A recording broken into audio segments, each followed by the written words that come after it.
Professor Abhai Maurya, Vice Chancellor of English and Foreign Languages University of India. Welcome to the British Council, to the Third Policy Dialogue, and thank you very much for your time. Professor Maurya, would you tell us what you feel is the role of English language in India? This is quite obvious for all of us to see that English has, if earlier, immediately after the attainment of independence, it was considered to be our liability. Now it's clear to everybody that now it is our asset. Thanks to English, many of our young men, young boys and girls are getting jobs. Thanks to English, our boys and girls are able to cross the borders and close the gaps.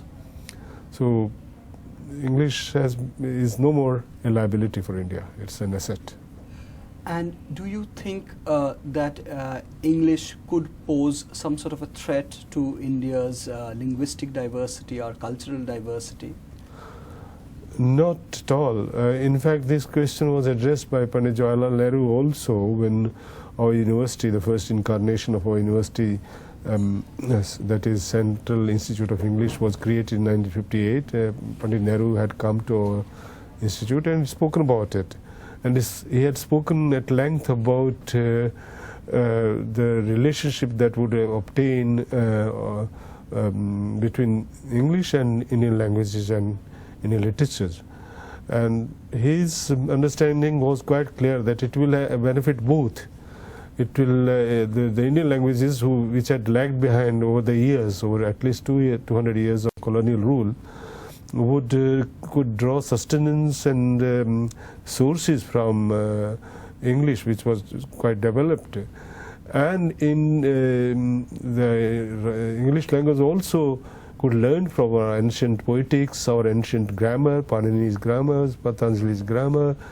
And in fact, that's what is happening in my university right now. We have a center of, apart from English studies, we have a department of Hindi and India studies.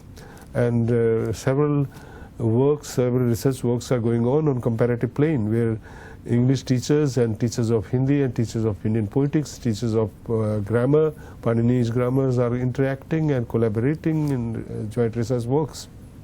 Professor Maurya, do you think that conferences like this one, the Third Policy Dialogue, you were also in Calcutta for the Second Policy Dialogue, what kind of benefit do you think these conferences have we made a difference by bringing people together from the industry and employment sector?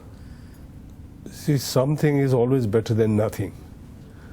That's even if, let us say,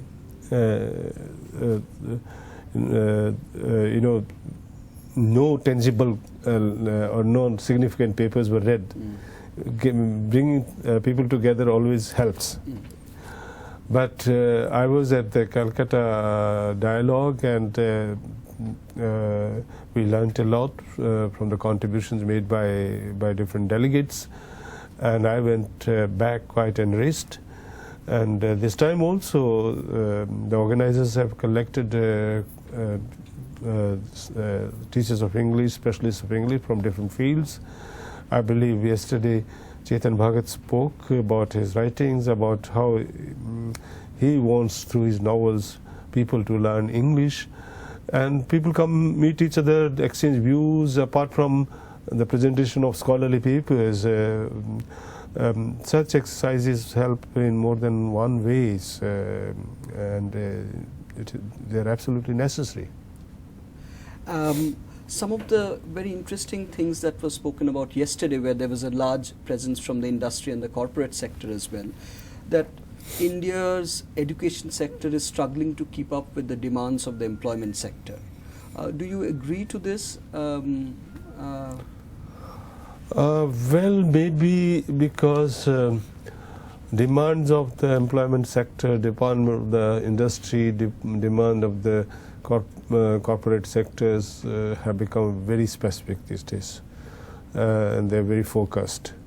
And our education system, particularly system of higher education, has remained generalistic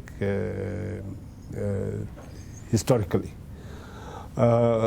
probably what was meant by this kind of formulation, that our higher education system has to address the demands, specific demand or specificity of the demand of employment sector.